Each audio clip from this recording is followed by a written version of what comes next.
All right, guys, I think we are now live. I want to welcome everybody. We've been doing these series of discussions on Mondays and Thursdays for many weeks now.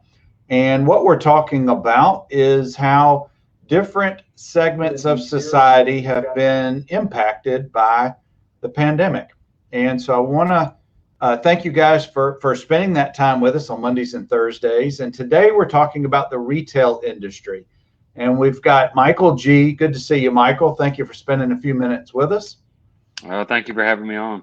Absolutely. Michael, for those of you who don't know, Michael has the Pants Store, a very popular retail store, a set of stores here in the Birmingham metro area and other places in Alabama. And what we're going to talk about is how the retail industry has been impacted and how they're dealing with the pandemic and helping to they're staying open and helping with their customers, and they're just doing what they can do. So, Michael, before I go further or we get further into this, if you would just tell folks a little bit more about the Pants Store and your business. The pants store started in 1950. My grandfather started it, and my brother and I, John G., are third generation owners. And we have 5 locations now. We're in Trussville, Crestline, Tuscaloosa, Huntsville, and Leeds. And we also have a strong online presence at pantstore.com, and we even sell some stuff on our Facebook platform through comments sold. And so we're mostly casual lifestyle. We're for the entire family. You know, mom comes in. We've got a lot of women to shop with us, and mom comes in and she grabs some stuff and grabs a shirt for her husband and something for the kids too. That's kind of our target market. Well, my family is certainly part of your target market. We've spent many a day, many a dime in your stores and love to come in there. But with this pandemic now, we're hitting into the 4th month, and with the state of Alabama and other states having their own versions of safer at home, stay at home, and now we're slowly rolling back out into society with what everybody calls the new normal, and that's an ever shifting thing when those who are in the healthcare profession and the scientists and those who are studying this condition are learning more and more about it. We get more rules and ordinances and laws that are put out by the governor and by the mayors of the different cities. So you guys really must be very, very busy having to stay on top of all these things. Yeah, it changes constantly. We've had to adapt to a whole lot. When we first closed and we pushed everything online, we pushed to curbside, and when we reopened, trying to keep our employees as safe as possible, our customers as safe as possible, and things have they've changed a lot, but we think we've done a good job with that, and been very proactive trying to keep everybody as safe as possible and stay open at the same time. Did you have a time period where you guys were shut down completely, where you weren't able to open? We made the decision to close the stores on March 22nd. That was before the governor mandated that we shut down, because business was just so bad at the time, because everything was just such an unknown, and we unfortunately had to lay off 65 folks that day, but we cut down to a skeleton crew of 12. And we really ramped up our online business and our Facebook business and curbside, and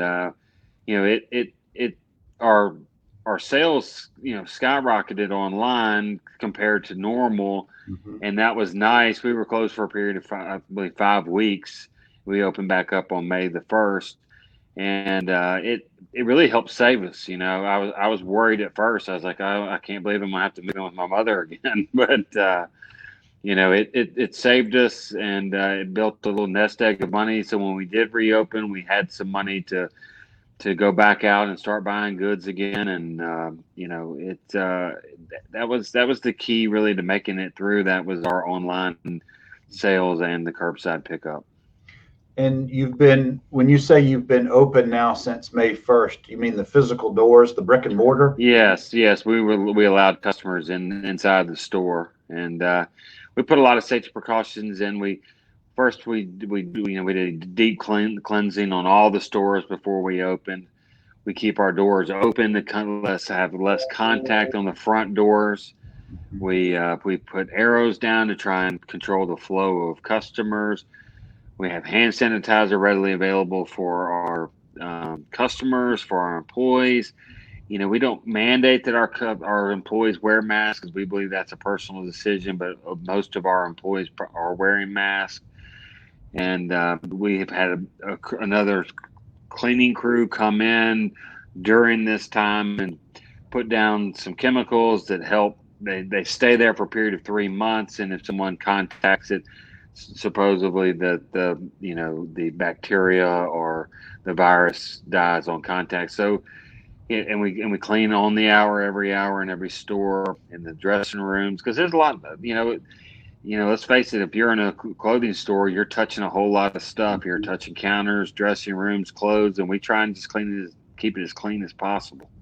Well, during that time period when you actually shut down, had to go to a skeleton crew, and before you opened in early May, how behind the scenes you must have been just frantically working hours and hours to prepare for the day when you could open back up. And as part of that, Michael, what did you do to be able to start reassuring the public?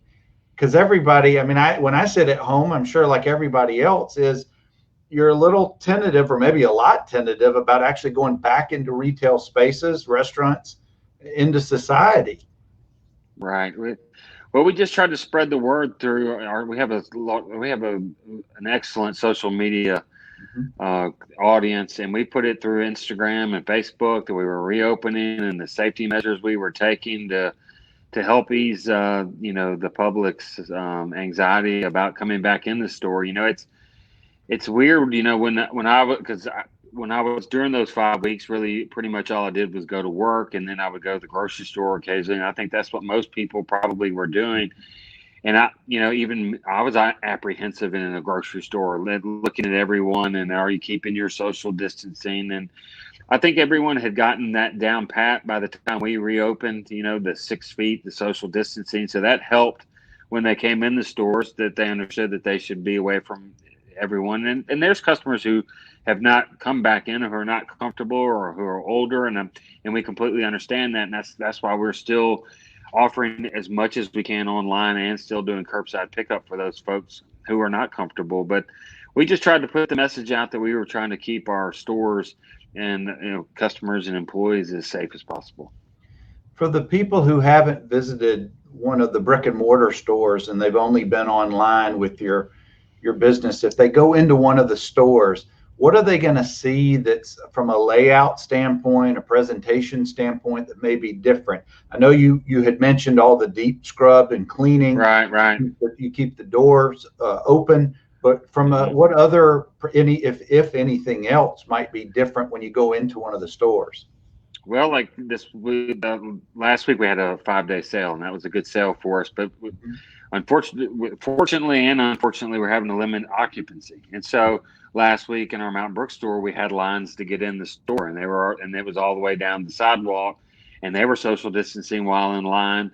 So that's one thing that we've, limited occupancy. So when a customer comes in, they're like, wow, there's not as many people in here as normal. And that's a big change. And we moved racks around. We tried to get the flow of the store where a customer could feel safer, but but some of the parts of the store we still have these goods, and we can't just push them out. So it's really a comfort level on being inside the store and how you want to navigate the store. But in certain areas we did open it up to help with the flow of traffic.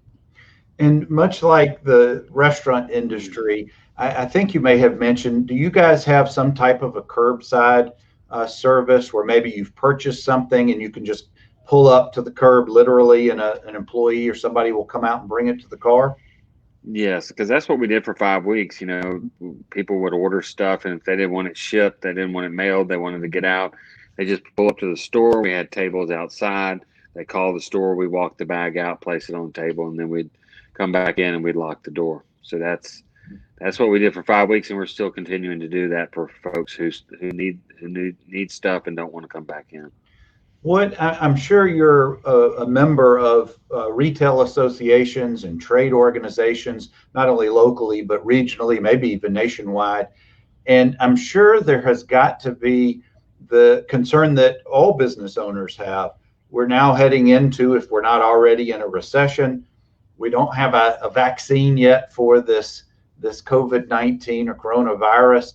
And there seems to be, really for all industries, just the fear of the unknown right now. So, are you part of these organizations? Is this some of the ongoing conversations that are going on? Yeah, I'm a member of Alabama Retail Association, and I've had a lot of contact with them. I'm on the board there, and we bouncing ideas off each other. And that was we kind of helped with the reopening part. We had suggestions, ideas for the governor when they reopened. But what we found is that a lot of these decisions are regional. We the South is opening up faster than any other part of the country, and it's because I talked to certain vendors or certain customers in different parts of the country, and it's completely different. We have two girls in Atlanta today who are at market. They said, and usually market's packed. They said it's a ghost town. They said that people, every showroom they go into, their temperature is being taken. They have to wear masks.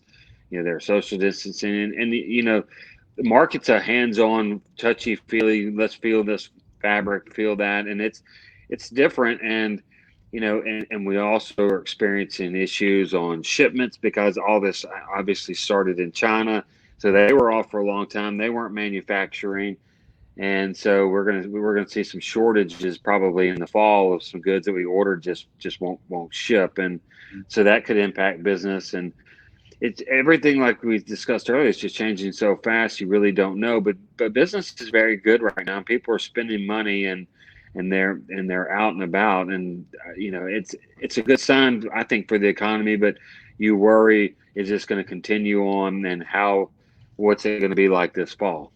So it's the fear of the unknown. Well, you guys do such a great job of staying a little bit ahead of each season. Now we're headed into the summer season, and then hopefully, God willing, we have some form of football in the Right. fall. We better. I was going to say, you guys are so well known for your game day Right. gear and game day clothing. I know that fans of your store are going to want to know. I'm sure you're already putting this out advertisement wise. Are you going to have game day gear? Are you going to have choices for folks who end up assuming we can actually go to a game and sit in a stadium? Yeah, absolutely.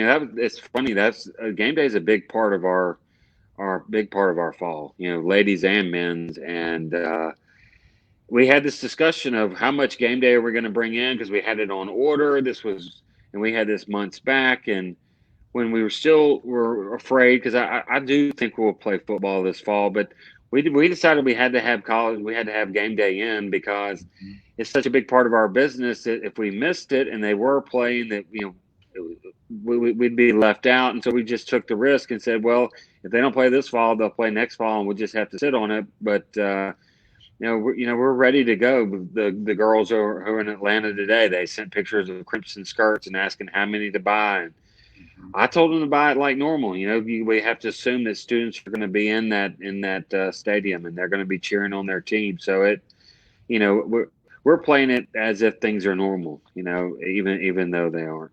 Well, the chancellors or the head of the University of Alabama system, as well as the University of Georgia system back in May, I think it was, and then again more recently, have reiterated that kids are going to be on campus. Now, whether that then translates to they'll be able to go into the stadium or Sure. some version of that remains to be seen. But it's now the 11th of June. In theory, football starts in about 6-7 weeks. So now's the time. Right. Even if students aren't allowed in the stadium, which I surely hope they are, you got to think they're going to get together.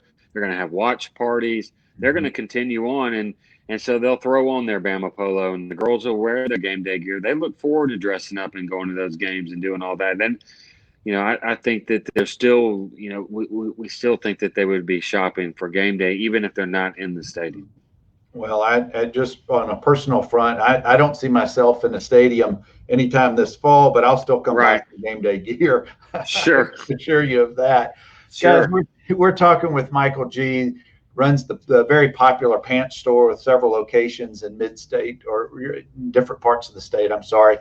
But what we're talking about is the effect and the impact that the retail industry's had dealing with the pandemic. And the store that what we're talking about is really it's clothing, it's shoes, it's Yeti gear, it's all kind of things that would go along with that. But let's step outside of your type of store for just a minute. I know you said you're part of the Alabama Retail Trade Association, which is many other types of businesses as well. And I don't think any industry, any business has been immune to dealing with the pandemic, with everybody being shut down. What industries, and here's my question for you, Michael, what industries have you seen are not as far along as the retail industry that are still trying to catch up a little bit, if there are any, if this has come to light? You know, I'll be honest, the discussions I've had with fellow people who are, in at the Alabama Retail Association discussing with me that, I know someone in the furniture business, he was talking about how good his business is. And there's a lot of grocers, of course, that their business skyrocketed during all this. And, I, to be honest, off the top of my head, I really don't, I can't think of, except for the restaurants, you gotta feel sorry for the restaurants because even though they're back open, it's limited occupancy, so they're not making the money they normally made. I was talking to a friend of mine who owns some chains, and he was talking about that the meat shortage is a real issue, and it's driven his prices up. So not only is he now limited occupancy, but the food that he's serving, he's having to maintain the prices he's always had, so he's not making any money on the food. So it's almost just cash flow just to keep employees paid for a little bit until the prices correct themselves and maybe occupancy goes back up. It's just and then the restaurants got hit with the curfews. It was just rolled right from COVID right into the curfews, and I would say the restaurant industry it really maybe hit the worst. That with the restaurant industry already being such a slim margin for error and such a high percentage of restaurants that aren't able to make it. I don't know what the percentages are, but I've always heard that within about 3 years, about 80 to 90% of them aren't able to survive. Sure. I couldn't imagine just having to deal with what you just described. But hopefully now that at least the Birmingham curfew that was in place is now lifted, hopefully people can get out and about, and those restaurants that have the ability to have outdoor seating, I think, are able to advance or be able to give a little bit more comfort. Absolutely. Than being inside of a brick and mortar location. And I've seen so many, I live close to downtown, and I've seen so many bars and restaurants that have opened up on the sidewalks or have open air facilities. And I know that your business does such a great job of putting out, at least the Crestline location, I see racks and racks of your products and inventory out on the sidewalks, but you've always been able to do that. Right. And we continue to do that. It's just good to get that merchandise out where people, see kind of what you do if they're not familiar with you. But like, take, for example, you're talking about outdoor seating. Taco Mama in Huntsville is next door to us. Mm-hmm. And we reached out to them and said, hey, listen, why don't you drag some more tables out all the way down the sidewalk, even in front of our store, to give you guys more seating, and they were super appreciative of that. And because we've all, people come in, Taco Mama eat, and then they come in and shop with us. So it's a great partnership. But, it's nice to be able to have that outdoor space like you're talking about. Plus, having a buddy like Will, I'm sure he didn't have any problems bringing more tables out. Give me some more space. Right. No, that's good. And Michael, I appreciate your insight and your input and sharing a little bit with us about how the retail industry is trying to cope and trying to deal with it.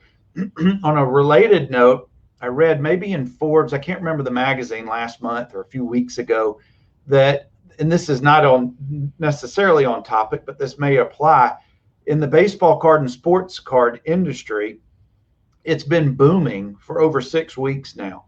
And what they're saying is because there hasn't been live sports, the people who would necessarily spend their money on those experiences are home, they're bored, they want to be involved in some way in a sport that they love, so they're putting their money into that.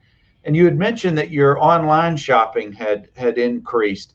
Are you getting any feedback from your customers that maybe that's a similar experience that they're dealing with? Well, and the funny thing is, talking about online shopping is when we open back up online shopping, it really, in the end, it's going to be a good thing for us because our online shopping picked up so much and has continued to go. So if there's any bright spots from COVID-19, that's one for us. But, I think people miss their daily routines, their daily lives. And so when they, like you're saying, they wanted, I miss watching my Braves baseball and having my grill on. So, I can't do that. And so maybe you pop, right. So maybe you pop on eBay and you buy, a Dale Murphy rookie card or whatever you're buying, to kind of give you a sense of some type of sports. I mean, sports are, it's intertwined, in our daily lives, and it's just crazy that it's all gone. And hopefully all of them will get their act back together and make for a great fall of sports. Well, I can only take so much Korean baseball. It's just such a different game. I don't know if you've seen any of it, but they have cardboard cutouts in the stands. Yes. Or they have big stuffed caricatures in there, and it is baseball. It is sport, but it's just different. Right. It is. You got to know who you're rooting for. So. That's right. Well, Michael, I sure appreciate you spending some time with us today, just giving us a little insight to the retail industry and how you guys are making it work for you. And I know that as we learn more and more about this condition and the disease and how it affects the public, I'm sure you guys will be on top of it and just continue to serve the public as you have for so long. Yeah, I appreciate you having me on. It was a pleasure discussing this. And, it is, as you were saying earlier, it's the new normal, and we're just adjusting on the fly. And our customers are so important to us, and our employees as well. We want to be able to serve our customers and keep everybody safe. Absolutely. And guys, as we have been Mondays and Thursdays, we've been doing these types of discussions with different people in society, different industry leaders. And we're actually going to take off next week, and we'll catch you again in 2 weeks for more of these discussions. So as I say at the end of these every time, we're going to get through this pandemic, but you've got to continue to be patient, use common sense, and just do the right thing for yourself and for fellow man. So thank you again, Michael. It was good to see you. Thank you. Pleasure. Take care. Bye-bye. Bye-bye.